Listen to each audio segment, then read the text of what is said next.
السلام عليكم صاحبيال kusoo dhawaada koorsadeenii AutoCAD drafting course lecture 2 alif ayaa maanta isla arkaynaa oo videogan aan kusoo qaadan doonaa waxaana baranaynaa writing single line and multi-line text qoraal sideen ugu sawiraa ama aan ugu qori karaa softwarekeena AutoCAD waliba laba method ayaan arki doonaa single line iyo multi-line text meeshaan hadda softwarekeeni AutoCAD ka ayaa noo daaran soo marka xageen ka arkaa marka meesha textiga ugu horreyn home-ka marka joogto halkaan meeshaan ee text ay ku qoran tahay marka furto qaanadaas waxa arkaysaa multi-line text iyo single line text waa labada nooc aan isla fiirinayno labadaas nooc kaliya ay ku jirto meel kale ayaa jirta sidoo kale waxa imaanay annotate ayaa imaanay annotate marka imaado meesha ugu horeysa maxaa ku arkaysaa multi-line text iyo single line text okay waa isla fahanay waxa kaloo ku sheegaa comment ahaan amar ahaan si loogu geliyaa marka rabto marka inaad geliso single line ka waxa la taabanay dt waa single line text okay waa ujeedaa specify start point ku dhawa barta qoraalkaad u ka bilaabana ii sheeg marka halkan aad soo dooratana la mid waa fiiri muxuu ku leeyahay specify start point of text okay hay kaas wuxuu ah single line multi line waxa sameynaa empty ayaa leedahay marka doorato isagana wuxuu kugu sawiraa qaab rectangle camal corner ku dooro ku leeyahay soo marka aan bilaabana marka videogeena ama lecture-keena waxaan ku bilaabaynaa single line marka soo doorto wuxuu ku leeyahay specify start point of text qoraalkaada barta uu ka bilaabana ii sheeg adi meesha jecesha ka bilaabo meeshii uu markaas muhiim kula ah oo rabto qoraalka ka bilaabay halkaan oo kale aan iska leeyahay waa doorto mugtay wuxuu ku leeyahay specify height hadda by default point 2 iska gashan anaga cabiradeen hadda millimeter waaye soo marka qoraalka naftiisa waxa ogtahay inuu height leeyahay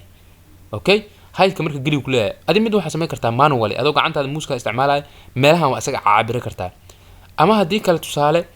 aniga waxa iska gelin hadda 20 camal 20 millimeter height-kiisa ka dhigaa leeyahay marka intaas dhaw maxaa ku xigo specify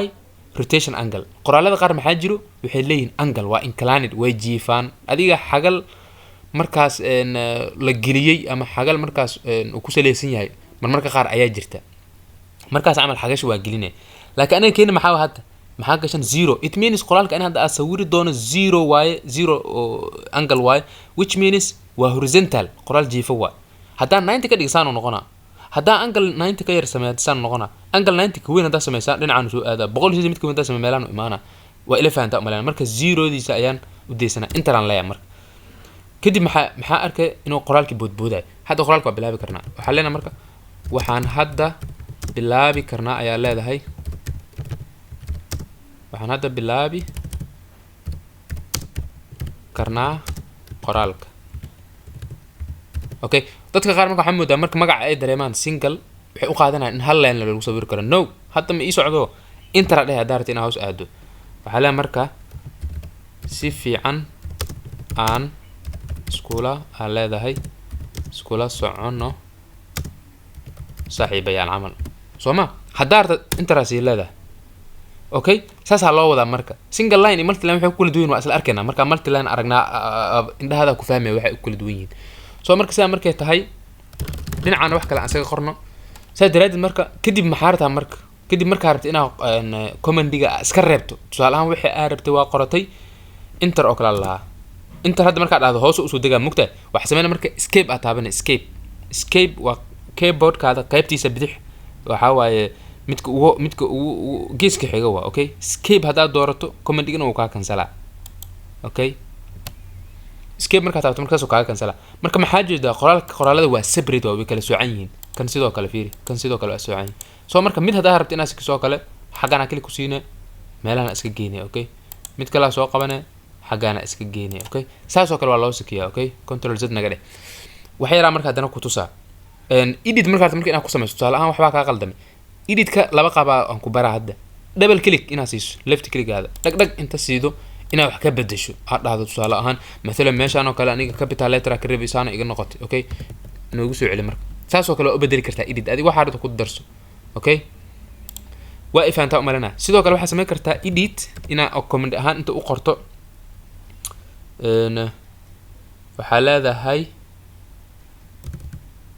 edit ed hadaa qorto hore kaaga soo booday waa wili waxa dooran midka eedan iyo qalinka isdul saaran dhag markaa siiso qoraal kale dooro bis okay sidoo kale hadda waxa ka bedeli kartaa mujida meesha arta istaagay qoraal waxa hadda bilaabi karnaa qoraalkeena oo kale isaga ka dhigay qoraalka dhan mugta horta labaas qaab loo bedelaa wax kale hadana ku tusaa marka rotationki iyo height-ka soo isku beddelata ku tusaa fiirso waxaad doortaa qoraalkeena noo dooro mid kamid ah daarto dooran kartaa it doesn't matter right click dheh kadib waxaa leedahay properties ka dooro qaanadan halkan kaaga soo furay okay qaanada markuu ii soo furo hadda meesha maxaa u jeedaa height maxaa ii gashnaa ani 20 soo ma waxa dhacay fiirso meeshan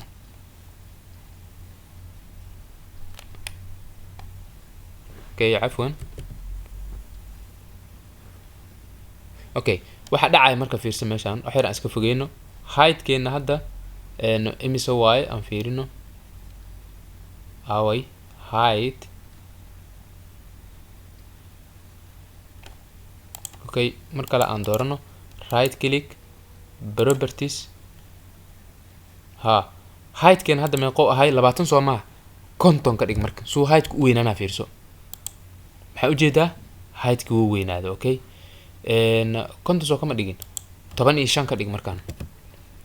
15 soo ma ka dhigin hay sidaas oo noqdo okay wuu yar yaraad rotation ka fiir marka hadda maxaa gashan 0 it means waa horizontal 90 kili 90 marka geliso noqona vertical okay waa u jeedaa okay inkastoo usul saaran yahay laakiin qoraalkii wuxuu noqday vertical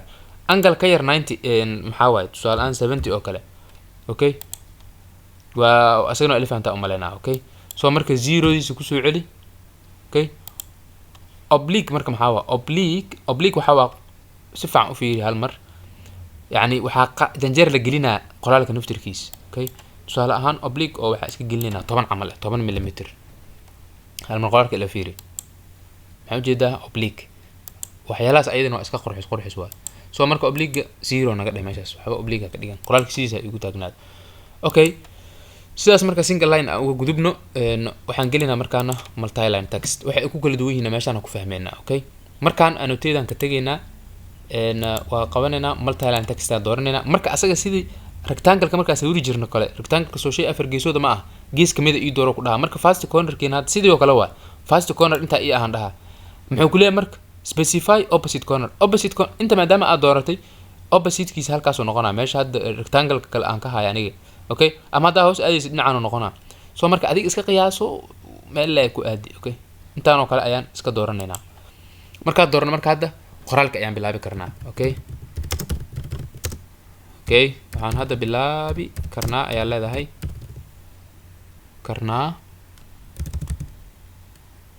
asaxanahay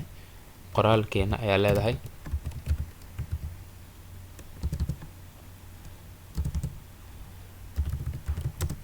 okay saas oo kale asagoo sidoo kale meelaha waa ka dheerey kartaa u jeedaa soo marka difference-ha waa kanaha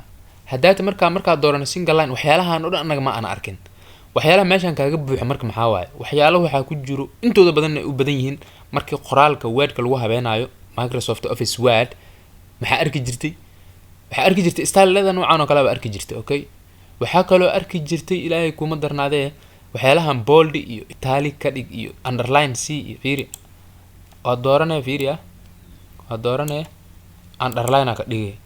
italic ka dhigay bold ka dhigay maxaa waxaas weera ku soo baratay sidoo kale farta nooca ay tahay Arial maxaa la Times Roman hata meesha ma ka heli justification ka waa taqaana waa simida waa hadda aniga wuxuu nooyaa dhinaca top waaye okay haddana leftiga waa okay mar waxa ka dhigtaa fiiriya middle center middle right ka dhigay mujida okay bottom left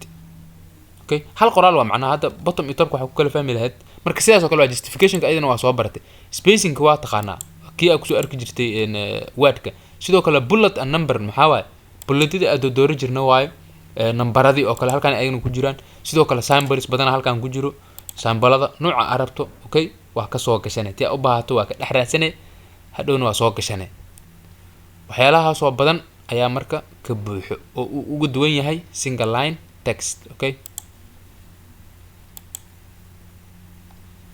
waa u jeedaa dollar sign ka hash iyo calaamada at oo kale waxaas oo dhan meesha ka soo gashan karta meeshan waa